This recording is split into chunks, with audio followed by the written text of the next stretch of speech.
विशाल जादुई सोने की चिड़िया पर देवी। एक गांव में सोनू नाम का एक आदमी अपनी पत्नी गीता के साथ रहता था। सोनू का खुद का ढाबा था जिसमें सोनू की पत्नी गीता खाना बनाती थी और सोनू अपने सब कस्टमर को खाना देता था और उन्हें खिलाता था। सोनू की पत्नी बहुत स्वादिष्ट खाना बनाती थी, इसलिए उनके ढाबा पर ज्यादा से ज्यादा लोग आते थे और खाना खाकर जाते थे। इतना ही नहीं, उस गांव में काम करने वाले मजदूर और व्यापारी रात को आते वक्त सोनू के ढाबा से ही रात का खाना लेकर जाते थे, इसीलिए उनका ये व्यापार बहुत अच्छा चल रहा था। माँ भगवती की कृपा से इतने सालों बाद मैंने जो अपना छोटा सा ढाबा खोला वो अच्छा चल रहा है और लोगों को तुम्हारे हाथ का खाना भी पसंद आता है। हाँ, ये तो है। हमारे गांव के सारे मजदूर व्यापारी सब रात का खाना यहीं से पैक करा कर ले जाते हैं। उनके लिए भी ये एक सुविधा हो गई कि उन्हें इतनी रात घर जाने के बाद खाना बनाने की जरूरत नहीं पड़ती, क्योंकि वो बेचारे पूरे दिन काम करके थक गए होते हैं। हाँ, ये तो है।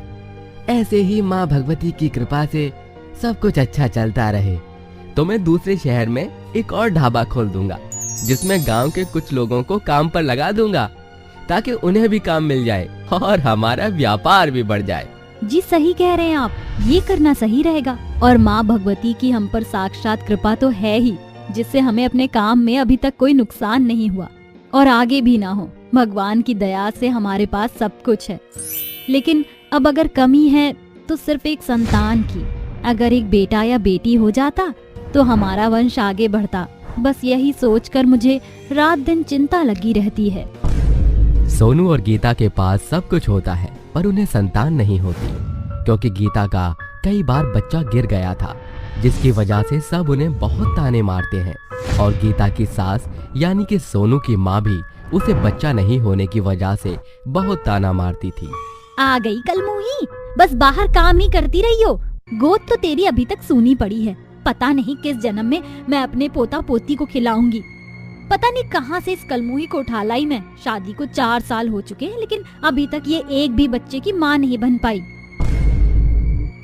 माँ, आप हमेशा मुझे ऐसे क्यों बोलते रहते हो? इसमें मेरी क्या गलती है? अगर मुझे बच्चा नहीं हो रहा तो? और अभी मैं ढाबे पर से काम करके आई हूँ कि आप फिर से मुझे ताने देना शुरू हो गए।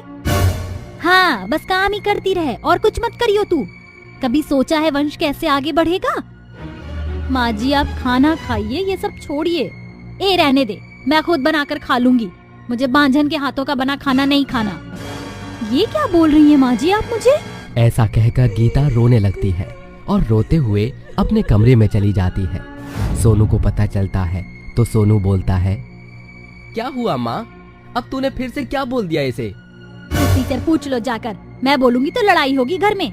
अच्छा गीता, तुम बताओ क्या हुआ है? क्यों रो रही हो तुम?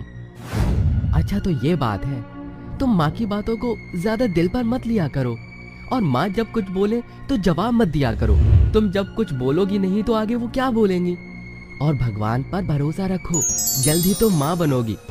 चलो वैसे भी तुम बहुत थक गई हो तो थोड़ा आराम कर लो, मैं ही खाना लगा देता हूँ। ऐसा कहकर सोनू सबके लिए खाना परोसता है और सब साथ में बैठकर खाते हैं और फिर सब सो जाते हैं। अगले दिन फिर सुबह रोज की तरह सोनू और गीता तैयार होकर अपने ढाबा के लिए निकल जाते हैं और दोनों मिलकर अपने ढाबा को अच्छे से चलाते हैं। ऐसे ही सब ठीक ठाक चल रहा होता है कि एक दिन सोनू की ढाबा में ही अचानक से बहुत तबीयत खराब हो जाती है और वो बेहोश हो जाता है। सोनू को बेहोश देखकर गीता बहुत घबरा जाती है और चिल्लाने लगती है, कोई मदद करो मेरी, कोई है यहाँ पर? भाई जल्दी आओ, मेरे पति की तबीयत बहुत खराब है, वो बेहोश हो गए, कोई मेरी मदद करो।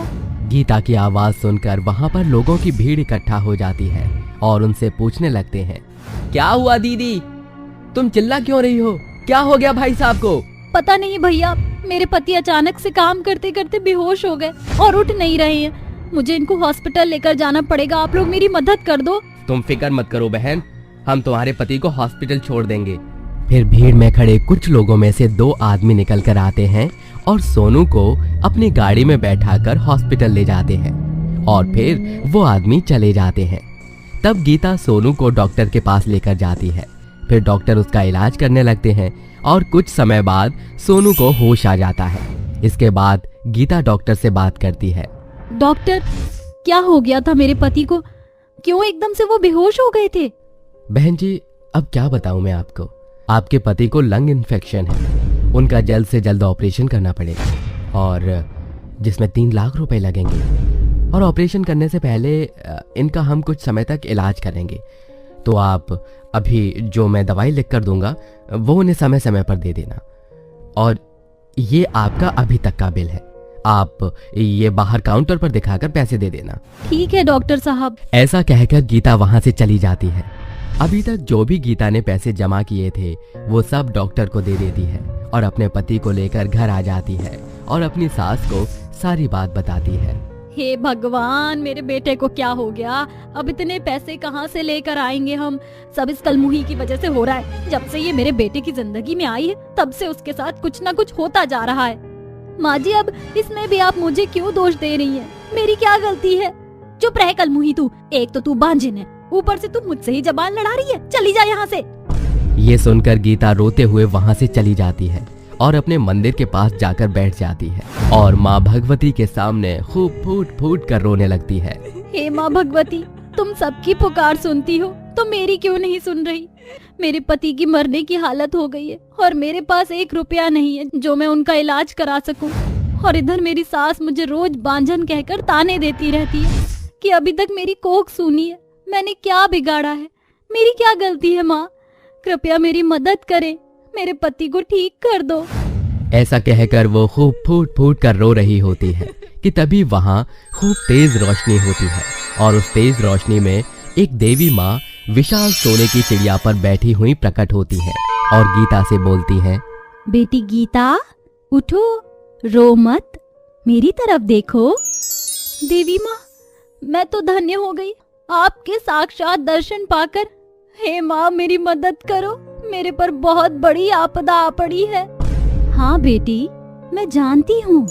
मैं तेरी पूजा पाठ और सेवा से बहुत प्रसन्न हुई। तेरे साथ इतना सब कुछ हो गया लेकिन तूने अभी तक आस नहीं छोड़ी, इसलिए मैं तुझे कुछ देना चाहती हूँ।